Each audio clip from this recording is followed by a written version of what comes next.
they'll lead you far astray. First of all, they're very difficult to obtain. You have to meditate and do all kinds of yogic processes for a long, long time. And then, during that time, you're not doing devotional service. You're not worshiping God.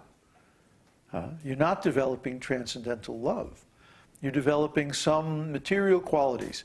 Yes, they're subtle, and it's probably better than trying to get material wealth and things like that are so gross and very, very temporary. But they're still temporary. They're still conditional. They're still part of the material world. So the attainment of mystic powers is not really desirable. And if you get caught up in that, it becomes an anartha that will stop you from attaining pure devotional service. And then finally, the last Asat-tṛṣṇā, Anarthas, is the desire for mukti. Mukti means liberation. Liberation as a material desire. In this world we're suffering. And there's three kinds of suffering. Suffering caused by ourself, suffering caused by other living entities, and suffering caused simply by the modes of nature. So these three kinds of suffering are always bothering us. We're always having to go through different trials and tribulations in this material world. So then we try to say, okay, how can I escape these sufferings? Well, I may be able to stop causing myself suffering if I get some knowledge. I may be able to escape from other living entities and go off by myself somewhere, and then they won't cause me any problem. But I can never stop just the modes of material nature from causing me suffering. I can never stop the action of time from causing me suffering. So maybe I should just get out of this material world altogether. And this is the urge for mukti. Selfish desire. I want to stop my suffering. I want to solve my problem. I want to be happy. You see? So we envision a form of liberation where we cease to exist in this material world and we go into some state of spiritual existence. And usually this is impersonal, meaning we give up our identity as an individual spirit soul and merge into the effulgence of the Lord, the Brahma-jyoti. That Brahma-jyoti is the bodily glow, the bodily effulgence of the Supreme Lord. And this is also known as Brahman.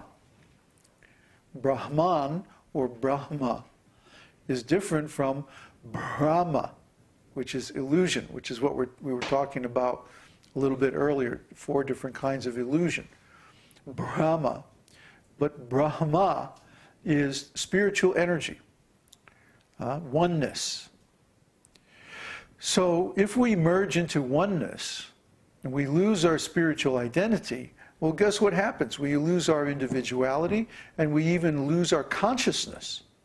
Because consciousness requires that there be 3 objects, 3 factors.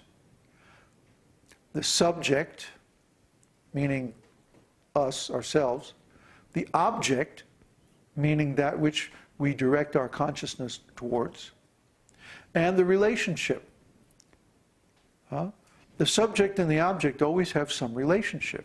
They're never just neutral. I am a conscious living entity. I have consciousness. But that consciousness has to direct towards something. It has to reflect off of something for me to be conscious.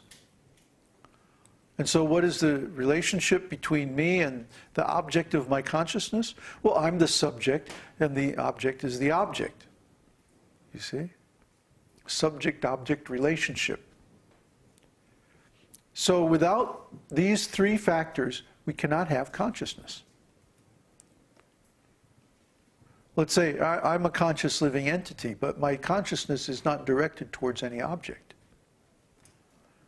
Then what am I going to be conscious of? Or let's say there is myself, the subject, and there's some object that I could be conscious of, but we don't have a relationship.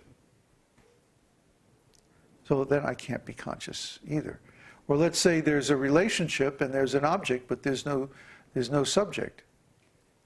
Well, then there's no consciousness there either. All three of these things are required for consciousness.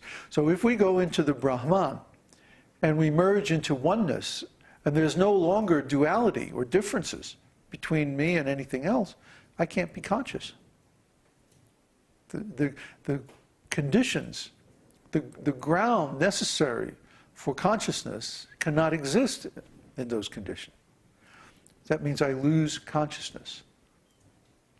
I become unconscious. Even though I am merging into the supreme consciousness. If the supreme consciousness exists, but I don't exist anymore because I'm not any different from it, then I can't be conscious, you see? And I can't be superconscious either because there's no I anymore.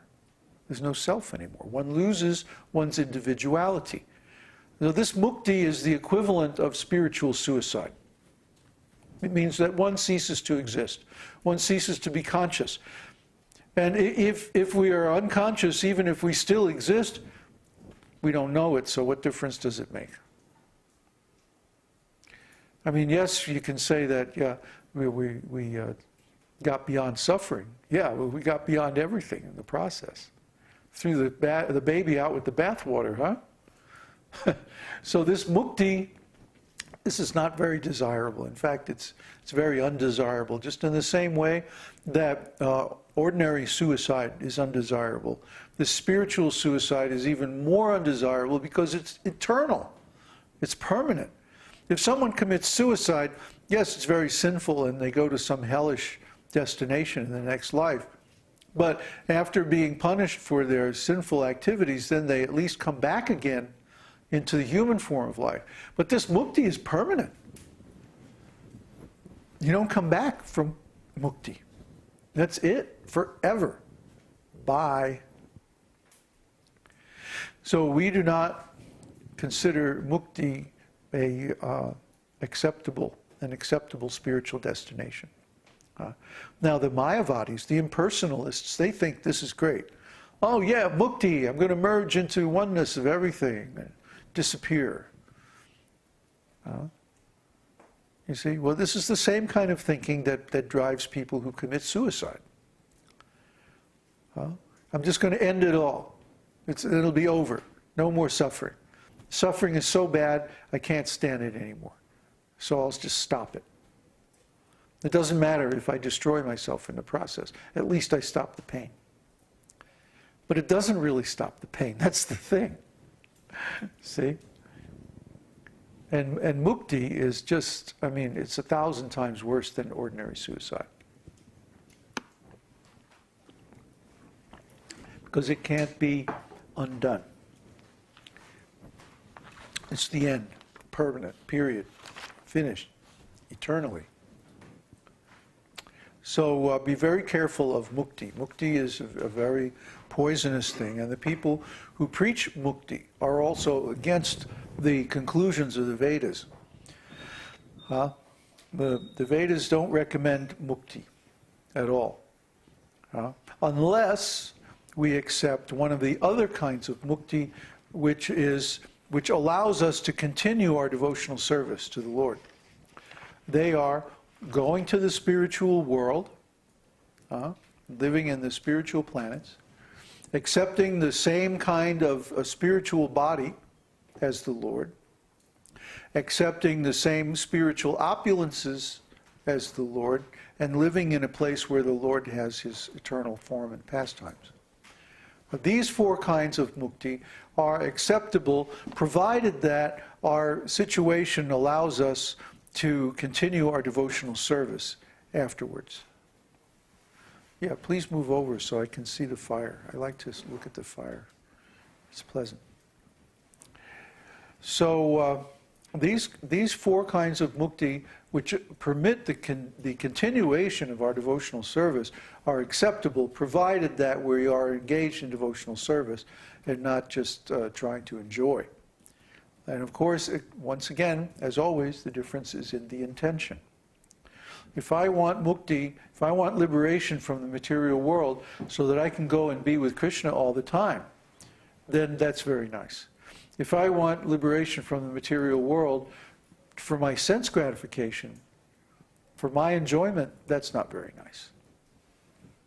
That's childlike. Because devotional service or giving love to Krishna especially is far better than getting love for ourselves. See, giving pleasure is far higher than getting pleasure. If we give pleasure, that means that we are aware or have realized our position as spirit soul, that we're eternal, that nothing can hurt us, nothing can kill us. You see? So we should desire this position of giving.